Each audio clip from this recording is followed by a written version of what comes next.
Olá, bem-vindo a você a mais um Radar de Inovação. Neste mês de fevereiro, o Radar de Inovação trazendo novas ideias, negócios, oportunidades, futuro da educação, tecnologia, disrupção e também o mundo das startups aqui em GZH. Já te convido, se tu tá se deparando com o primeiro episódio, alguém te mandou, porque é uma empresa conhecida um projeto conhecido para ti, aproveita para conferir os nossos episódios anteriores aqui em GZH no YouTube, ou se tu tá no Spotify, olha os nossos últimos episódios, já vai fazer 3 anos que a gente tá de programa, ou no SoundCloud também, toda semana, quinta-feira, meio-dia, tem episódio novo de Radar de Inovação. A gente vai falar um pouquinho de inovação, obviamente, mas também vai falar um pouco de educação.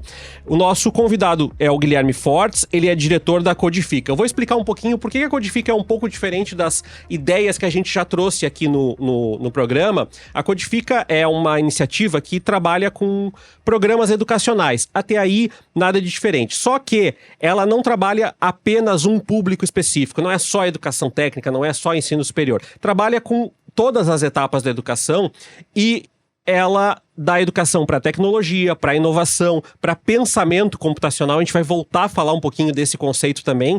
E ela acaba se associando às instituições para acolher educação em diferentes níveis, aí, trabalhando com instituições de ensino e também projetos de inclusão digital. A gente tem trazido muito essa discussão aqui, sobretudo em relação à desigualdade que atinge boa parte dos estudantes no Brasil, que tem diferentes áreas, diferentes campos de conhecimento que vão chegando de forma também distinta para as pessoas. Guilherme, muito obrigado por tu ter topado conversar com a gente e obrigado por estar aqui com a gente. Obrigado pelo convite, é um prazer estar aqui e poder falar um pouquinho sobre a Codifica e sobre educação e tecnologia. Quando que surge a Codifica e qual é a ideia dela quando surge? O que vocês tinham na cabeça quando o projeto foi criado? Bom, a Codifica começou em 2021, né? Vamos dizer que ainda na pandemia.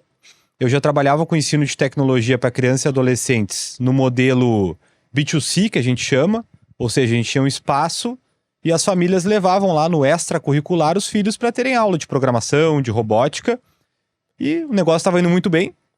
Veio a pandemia, né? Tivemos que, vamos dizer que, encerrar esse modelo, basicamente, mas também surgiu uma oportunidade, né? Surgiu uma oportunidade de começar a desenvolver programas para instituições, né? Então, os pais dos meus alunos começaram a se questionar por que a escola tradicional ainda não ensinava tecnologia no currículo, ou se ensinava velha informática. Uhum. E daí aí começou a ideia da Codifica. Começamos com 2 pilotos, com escolas tradicionais aqui de Porto Alegre, privadas. Esse piloto virou um contrato e aí a gente viu um potencial. Quando tu fala de educação para a tecnologia, hoje já não parece um diferencial, né? Parece que quando alguém vai tentar um trabalho ou quando alguém vai conversar sobre, eu tô pensando aqui em fazer alguma coisa, algumas coisas já são meio básicas, né? Ninguém pergunta pra ti se tu sabe acessar o Canva pra fazer uma imagem, ninguém pergunta pra ti se tu sabe cortar um vídeo de maneira básica no celular. E isso, falando em 2026, mas desde que vocês criaram, o que mudou desde então, tanto em relação à oferta de vocês de materiais, quanto em relação à educação que vocês estão percebendo? Bom, primeiro assim sobre a parte, vamos dizer, de oferta de materiais, né? Como o nosso produto ele é baseado num banco de dados de trilhas para ensinar tecnologia usando os mais variados meios possíveis, sejam ferramentas digitais ou ferramentas físicas, como materiais de robótica, a gente está sempre atualizando esse banco de dados para ele estar de acordo com as novas tecnologias. Que é o que eu sempre falo para as escolas, e não só para elas, mas para os outros clientes que a gente tem, que a tecnologia é uma matéria viva. Ela é diferente de outras matérias, que pode se mudar a maneira de se ensinar, tipo matemática, pode se mudar a maneira de se ensinar, mas o conteúdo em si, ele não muda, ele está posto. Tecnologia não, então primeiro a gente está sempre atualizando o nosso banco, e ele tem mudado muito, né? A gente atualmente agora tem atualizado muito para ter conceitos sobre uso da inteligência artificial de forma responsável, de forma produtiva, né? Entre outras coisas que foram surgindo. Ferramentas melhores para ensinar programação para uma criança, que eram do 2021, se tinha um grupo de ferramentas, hoje se tem outras ferramentas. Então tudo que está surgindo a gente está acompanhando e atualizando. Até o próprio Canva que tu mencionou, né? Vamos dizer que em 2021 ainda não era uma certeza, né? Então a gente começava ensinando... Não tinha nem login, não sabia, Exato. Não tava lá. Então a gente está acompanhando. E já respondendo a outra pergunta, né? Então tem mudado muito o que se precisa ensinar. Mas a necessidade de aprender sobre tecnologia está cada vez mais forte. Tem uma questão que eu já vou te provocar, que estava lá no final das minhas perguntas, mas já vou te trazer. Tá mais difícil ter a atenção das pessoas, né? Tá muito difícil ter a atenção das pessoas. E eu não falo só da educação, falo de tudo. Ter a atenção das pessoas por 1 hora, meia hora é quase assim, ó, ganhei um prêmio. Como que vocês pensam essa questão da retenção e da atenção do aluno? Como trazer o ensino de tecnologia de uma maneira que as pessoas não entendam como mais uma obrigação dentro do currículo escolar dela? Olha, eu acho que tudo começa de utilizar como um meio e não um fim, né? Eu acho que a educação é muito sobre tu aprender a usar as ferramentas como um meio para tu chegar em outro lugar. Então, por exemplo, assim, olha, nós vamos fazer um projeto. Para esse projeto, a gente vai estar criando um aplicativo no modelo quiz de perguntas e respostas, porque a gente quer trabalhar o conteúdo que a gente está aprendendo em história. Então, isso já é tu programar, tu criar um aplicativo como um meio para reforçar o conteúdo de história. E nesse meio tempo a gente vai ter que então fazer, vai ter que escrever esse quiz. Onde é que a gente vai escrever? Numa ferramenta de produção textual. E por aí vai. Então, eu acho que o aluno ele não quer mais aprender como fim. Ele tem que utilizar o que ele está aprendendo como um meio para fazer alguma coisa. Senão, é muito difícil tu captar. Vamos aprender a mexer no Word, que nem eu aprendi. Por quê? Porque a gente tem que mexer no Word. Então o que eu vou fazer aqui no Word? Daí tu testa o negrito, tu testa o itálico. Não funciona mais assim. Tô olhando aqui que vocês têm... vocês já foram parceiros de escolas muito distintas entre si. Tem até redes municipais que foram parceiras de vocês. Como que se adapta? Porque eu imagino, como eu falei no início do programa, tu tem gente que já tem um conhecimento prévio e tem gente que tu vai chegar e diz assim, não, mas esse Canva que esse apresentador falou aí, eu não sei o que é. Como que faz para flexibilizar, tornar maleável o que vocês ensinam para diferentes perfis? Bom, tudo começa com esse nosso segredo, né? Que é o banco de trilhas para ensinar tecnologia, né? É um banco criado pela nossa equipe. Hoje ele tem mais de 20 mil páginas de planos de aula estruturados sobre aulas relacionadas à tecnologia. É o maior banco do Brasil, né? Para ensino de tecnologia em nível escolar. E com ele a gente consegue adaptar ao contexto estrutural, que é muito importante, porque as escolas têm estruturas diferentes. Tem escolas que têm sala maker, sala de robótica, sala de informática. Tem escola que não tem computador, né? A realidade brasileira é essa. Então, é o contexto estrutural e o contexto cognitivo, né? E para contexto cognitivo, a gente tem teste que a gente realiza de ambientação. Com o teste realizado, a gente entende um pouco o público e daí já tem um caminho ali trilhado, já de experiência prévia, de como que a gente pode começar a trabalhar. Isso que tu falaste das trilhas, e imagino que seja um desafio também. Toda vez que a gente fala em ensino, ou ensino digital, ensino online, sempre vem alguém, certamente com vocês, mas eu não preciso, eu já vi um vídeo no YouTube que tal coisa. Né? Eu, professor de ensino superior, ouço isso bastante às vezes, assim, tal coisa é importante que vocês leiam. Não, mas isso não precisa porque eu já vi um tutorial de como fazer. Como que faz o convencimento dos diferentes públicos que vocês trabalham com educação infantil, ensino médio, ensino profissional, para mostrar que o aprendizado é um pouco mais do que olhar o tutorial no vídeo ou que ler o passo a passo no primeiro resultado de pesquisa do Google ou pegar a resposta do ChatGPT e dizer, eu já sei isso agora? Olha, eu acho que é botando em prática, né? Tem que fazer o projeto acontecer. Porque geralmente como a gente trabalha por projetos, é um projeto de robótica.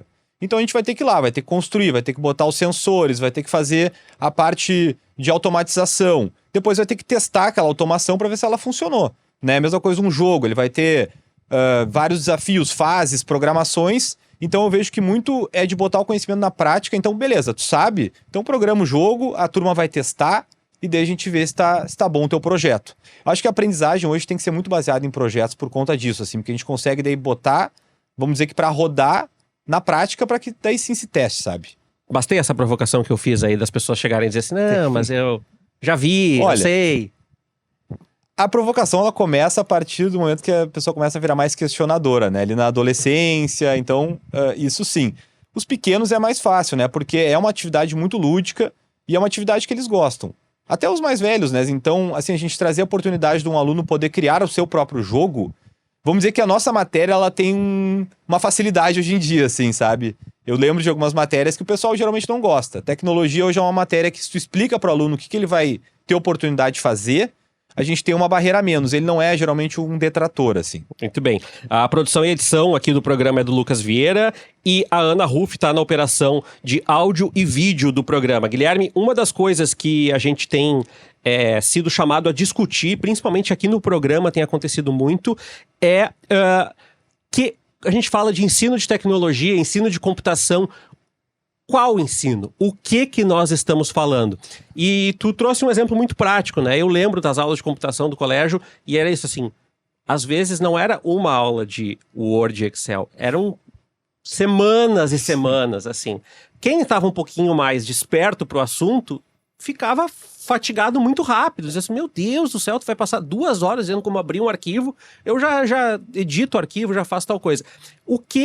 E eu acho que tu vai ter que explicar isso de forma separada. O que se oferece nesse ensino de tecnologia para a educação básica, para o ensino médio, para o ensino profissional? Como é que ajusta dentro desse banco de conhecimentos que vocês têm? Bom, primeiro assim, a Codifica tem 2 áreas, né? A primeira área é o Codifica Labs, que daí são projetos que a gente faz, né, customizados para ensino de tecnologia fora da escola.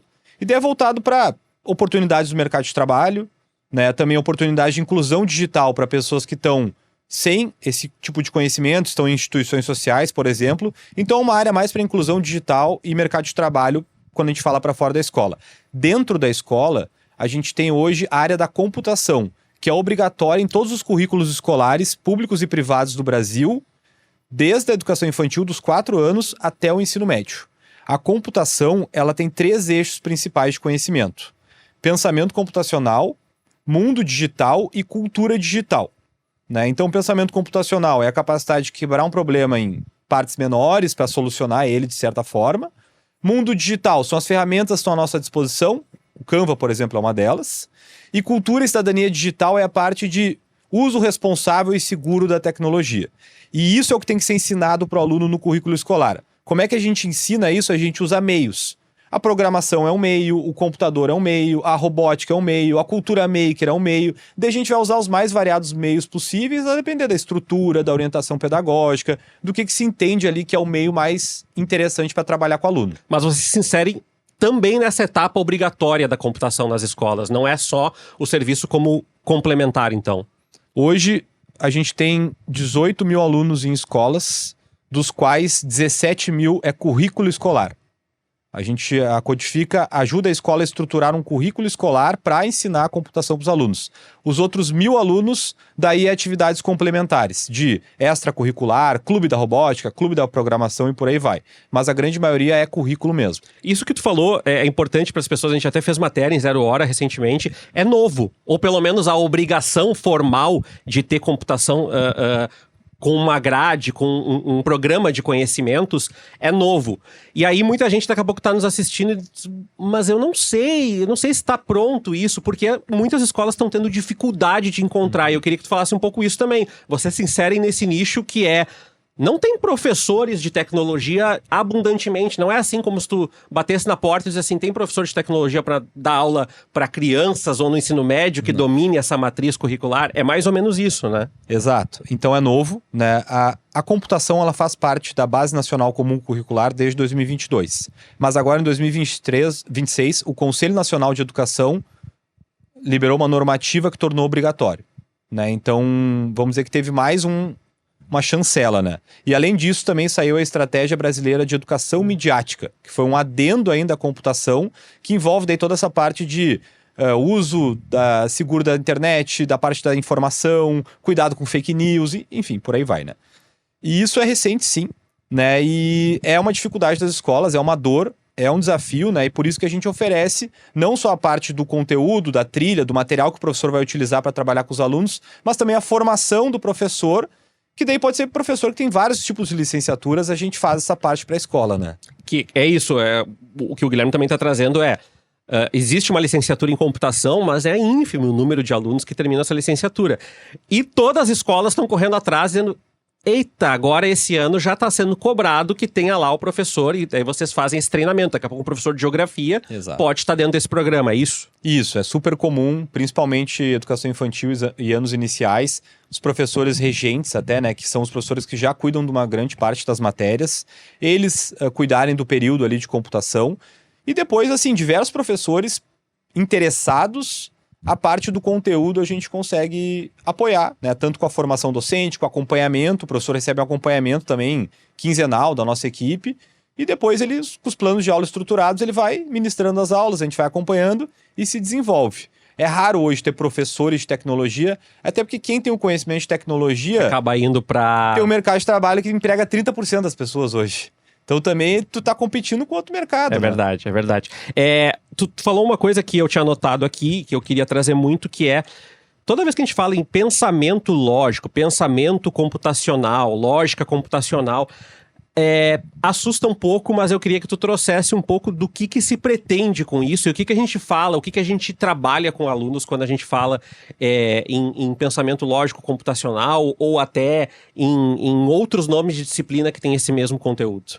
Olha, geralmente, assim, uma parte que é muito simples de explicar, né, é quando a gente, por exemplo, pensamento computacional, ele tem duas áreas que são bem fáceis, assim, de se entender, que é o reconhecimento de padrões, né, que então, por exemplo, tu pode trabalhar com a educação infantil, pegar ali vários tamanhos de bola e etc, e falar para ele separar em grupos que elas são, vamos dizer, que parecem que estão no mesmo grupo, né, seja pela cor, seja pelo tamanho, seja pelo formato, né? Então, essa é uma possibilidade, né? Reconhecimento de padrões é uma delas, e sequenciamento também, que é a parte de sequência. Também tem a parte de algoritmos, né? Que é a palavra meio complicada, mas o algoritmo nada mais é do que um comando, então a gente pode trabalhar com um labirinto, sair mais rápido daquele labirinto, ou chegar... o personagem tem que chegar no tesouro usando o menor número de passos possíveis, né? E daí a gente monta ali com setinhas o desafio lógico para eles. Então é muito sobre isso, assim, né? Pensamento computacional é várias mini áreas, mas são áreas que as pessoas já conhecem, né? Já entendem que é importante tu ter esse tipo de conhecimento, né? Quem é a Codifica hoje? Tu falaste assim, a nossa equipe, nós trabalhamos. Quem é a Codifica hoje? Quantas pessoas atuam? Quais são as áreas que vocês têm? Explica para o público, quase que desenhando assim, como é que são a estrutura de vocês hoje. Bom, a Codifica hoje tem 39 pessoas, né? Somos uma empresa gaúcha de Porto Alegre, somos a maior empresa gaúcha de ensino de tecnologia na escola, né? Então, começamos aqui, hoje temos equipe Porto Alegre, São Paulo, Brasília, Tocantins e até um colaborador em Minas Gerais, né? Mas as nossas bases mais fortes são Porto Alegre, Brasília e São Paulo. E nós trabalhamos hoje com 80 instituições, entre públicas e privadas, e impactamos 20 mil alunos regularmente através dos nossos programas educacionais, desde a educação infantil até o ensino profissional. Como é que vocês, e eu sei que não é uma pergunta que dá para responder tão fácil assim, mas como é que vocês que propõem uma solução com esse recorte, a partir de Porto Alegre, vocês já chegaram a 11 estados, né? Vocês chegaram a escolas municipais, escolas só de educação básica, ensino médio. Sei que não dá para resumir, né? Mas assim, como é que foi daqui a oferecer essas soluções para outros estados, outros perfis de escola? Como é que foi esse abrir de braços do povo, assim? Como é que foi que vocês chegaram em tantos lugares? Bom, acho que primeiro foi fazendo um trabalho consistente com os primeiros que nos deram oportunidade, né? A gente começou aqui com o Colégio Farroupilha e com o Colégio João Paulo, ali da Zona Sul, né? E a gente teve a oportunidade de pilotar com eles até, não era nenhum contrato, virou um contrato depois. E a gente teve muita consistência na entrega sempre, e realmente fazer de uma forma que a qualidade fosse o principal, né? Então começou assim, e com isso a gente começou aos poucos a crescer muito através até do networking, né, de fazer um bom trabalho, receber uma indicação, e depois, claro, né, a gente foi daí dando os passos maiores, que é patrocinar eventos do segmento da educação, começar a ter contatos com redes de educação maiores, como a rede CM, a rede Maple Bear, e daí sim, crescendo, porque as redes elas têm presença em mais estados, e a gente começou aí assim. Tu falaste de IA, e eu queria puxar esse gancho aqui para nossa conversa, que é as pessoas entendem que conhecem muito sobre inteligência artificial porque elas acabam usando a IA generativa no seu dia a dia. Muito embora existam conceitos e redes muito mais intrincadas para se pensar tudo isso. Eu queria te perguntar o que é importante para as pessoas saberem nessa educação tecnológica sobre IA hoje e o que te parece desse aprendizado, como é que a gente maneja esse aprendizado mão na massa que as pessoas fazem, né? Olha, eu já fiz um vídeo aqui, já fiz tal coisa. Como é que faz com esse turbilhão de informações já chegando? Olha, eu acho que uma das coisas mais importantes que as pessoas muita gente não sabe é que a habilidade mais importante é o próprio pensamento computacional e a noção de linguagem de programação. Porque o computador ele se programa por linguagem computacional. Então, se tu quer escrever um prompt, tu tem que entender minimamente como se comunicar com uma máquina. Porque muita gente acha que tá falando com uma outra pessoa, mas não tá. Tu tá falando com uma máquina. Muita gente. E a máquina, ela não se comunica com a linguagem que a gente usa no WhatsApp, né? A gente tem que passar instruções de uma forma, claro, escrevendo, mas de uma forma que a lógica computacional consiga transcrever o que a gente gostaria para a máquina, porque ela pega aquele texto, transforma em código e daí ela processa a informação. Sim. Né? É assim que ela faz. Então isso pouca gente sabe, né? Na verdade tem gente que sabe, mas ainda tem muita gente acha que está falando com uma pessoa, né? Enfim, e se comunica dessa forma. Acho que isso é muito importante. E o segundo ponto é a parte de segurança, né? Que eu acho que pouca gente também tá pensando um pouco sobre os dados que tu compartilha, né? Porque, beleza, eu assino o ChatGPT, eu tenho uma conta paga, isso é uma coisa, né? Mesmo assim, teus dados estão lá. Que dados tu vai estar colocando lá na inteligência artificial? Mas agora, a quantidade de ferramenta gratuita que tá aparecendo, que tu tem que fazer cadastro, botar teus dados, daí tu bota um monte de informação ali, para onde tá indo essa informação? Né? Porque o que mais aparece é push de ferramenta nova para editar vídeo, para não sei o que. Mas que ferramentas são essas? E né? o que a gente está fazendo com isso? O que a gente está colocando de informação dentro dessas ferramentas? Né? Então acho que isso é uma reflexão que a pessoa tem que fazer também. Né? Quais são as maiores dificuldades? E aí eu vou falar agora só dos professores. Porque hoje, como tu falaste, né? A gente tem uma questão estrutural de escolas, e a gente também tem uma questão de professores que vieram muitas vezes, eu vou falar do meu caso, com um repertório de formação de 20, de 30, de 35 anos, e que, portanto, o tal pensamento computacional não estava entranhado na formação. Qual é o principal desafio para formar professores para esse novo paradigma, principalmente para essa diretriz curricular de tecnologia e computação? Olha, eu acho que o professor, ele é naturalmente uma pessoa que gosta de protagonismo, né? Gosta de ter, vamos dizer, colocar suas ideias em prática, né? E por que eu acho que a gente também conseguiu crescer muito assim como Codifica? Porque eu olhei na época o que tinha no mercado para ensinar tecnologia. E o que tinha no mercado para ensinar tecnologia eram materiais físicos e receitas prontas, né? Que a gente comprava um kit de robótica e esse kit tinha todos os passos pré-definidos e o professor só tinha que ser quase que um monitor ali do kit, né? E eu percebi, né? A gente montou a Codifica de uma forma diferente. Com o banco de trilhas a gente consegue estruturar junto com a escola, baseado nos interesses pedagógicos, na estrutura.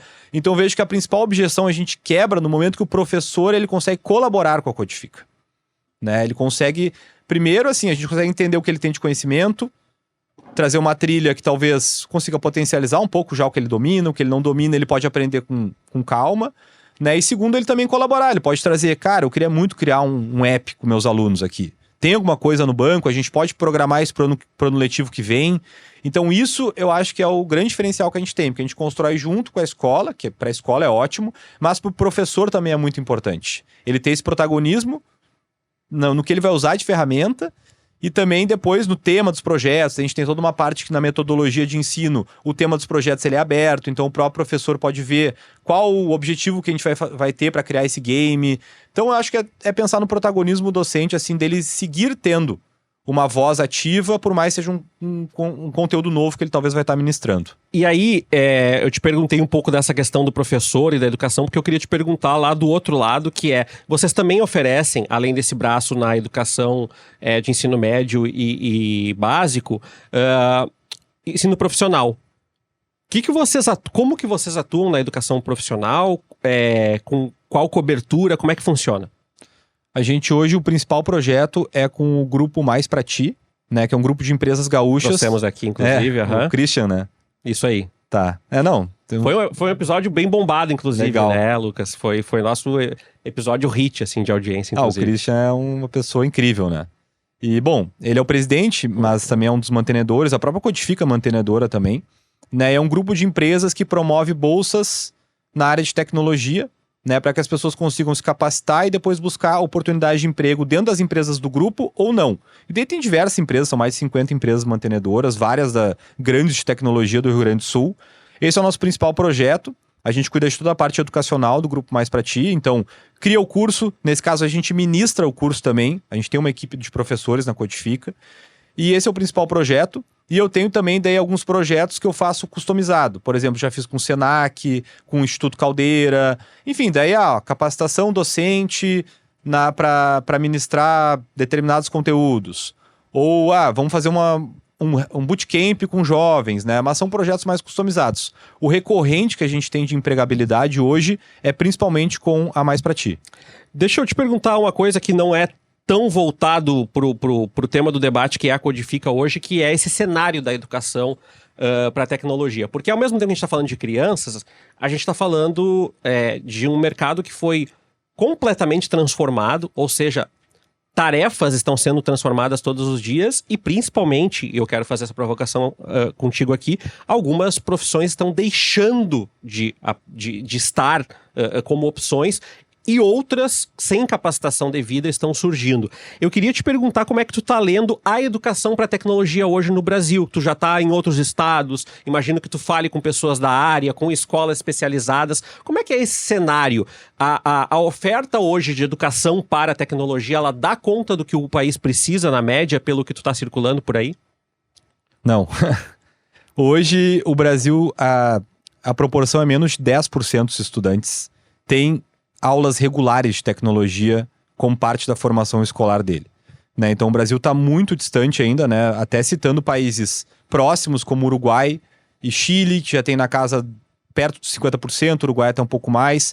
Países com 100% de cobertura, Emirados Árabes, Inglaterra, enfim. Então o Brasil ele tem muito ainda a caminhar. São mais de 40 milhões de estudantes no Brasil, né? Na educação básica, e hoje menos de 10% aí tá tendo essa oportunidade.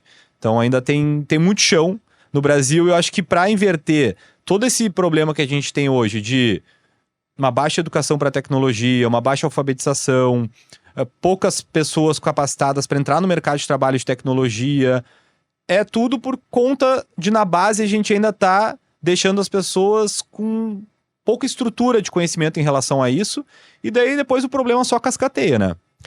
E aí, aproveitando essa provocação, eu também queria te perguntar sobre... eu não gosto... quando eu trago empresas de tecnologia, eu não gosto de usar a palavra concorrente, porque eu acho que concorrente é parte do pressuposto que não há contribuição. E a gente percebe que quando a gente fala de algumas empresas mais setorizadas ou startups aqui, a gente percebe muitas vezes que o tecnicamente concorrente está em colaboração. E eu queria perguntar...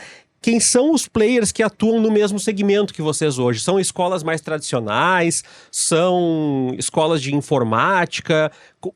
Quem é que atua... vocês têm esse olhar bastante apurado, assim, bastante preciso para a realidade das escolas. Quem é que está fazendo isso hoje, além de vocês no Brasil, que tu percebeu já? Bom, assim, a Codifica tem essa característica mais única que a gente está desde a educação infantil até o ensino profissional. Mas nosso foco hoje é a escola, né? É 90% do nosso negócio, então eu vou me ater mais à idade escolar. Existem outras empresas que também trabalham com esse componente curricular complementar, que é o ensino de tecnologia, né? Tem, por exemplo, a Zoom Educacional, que é uma empresa grande, bem tradicional, dessa parte de venda de kits de robótica, é um exemplo. Tem outras também que fazem parte de grandes grupos de educação. Por exemplo, o grupo Somos, que é um dos maiores grupos de educação no Brasil, ele tem a Mind Makers como componente curricular nessa parte de tecnologia. Então, é uma empresa que foi adquirida até pela Somos, né? E hoje faz parte da solução. Então, a escola pode adquirir o material didático tradicional do Ângulo, com a Somos, e ele pode também adquirir a matéria de socioemocional, a matéria de tecnologia, e daí eles têm ali uma solução. Então essas são as principais concorrências da Codifica, né? Sejam de grandes grupos educacionais ou não, mas há empresas que vendem essa solução de, vou te resolver a parte da computação. A diferença é que hoje as empresas são baseadas muito em venda de material físico. E a gente trabalha com tudo 100% digital e customizável. Então, fora esse é o nosso diferencial. Né, Guilherme, que mesmo com as empresas, mesmo com vocês, ainda tem um mapa gigantesco para cobrir ainda no Brasil de ensino de tecnologia, né? Exato. Então, assim, para nós até é bom que tenha empresas, porque tem escolas que nem sabem que existe a possibilidade ainda, né? Então, para nós, assim, a concorrência ainda é bom para levar essa mensagem, né? Se tiver cada vez mais pessoas falando sobre a importância disso, a obrigatoriedade, e não só a obrigatoriedade, mas a importância, para nós é melhor, assim, né?